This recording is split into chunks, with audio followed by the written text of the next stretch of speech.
பம்பம் நீரில் மெல்ல சிறுநெத்திலி துள்ள நீரோடை தாயை போல வாரி வாரி அண்ண நீலவானம் அதில் எத்தனை மேகம் நீர் கொண்டு காற்றில் ஏறி நீண்ட தூரம் போகும் காட்டோரம் மூங்கில் பூக்கள் வாசம் வீச காதோடு ஏதோ சொல்லி சாடை பேச தேக்கும் பார்க்கும் கூடாதோ தோளை தொட்டு ஆடாதோ பார்க்க பார்க்க ஆனந்தம் போக போக மாறாதோ என் மனம் உள்ளது தன் வழி செல்லுது வண்ண வண்ண கோலம் மலையாள கரையோரம் தமிழ் பாடும் குருவி அலையாடை கலையாமல் தலையாட்டும் அருவி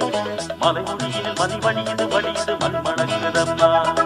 கலையழகில் மனம் கரையது கரையது கண்மயங்குதம்மா மலையாள கரையோரம் தமிழ் பாடும் குருவி அலையாடை கரையாமல் தலையாட்டும் அருவி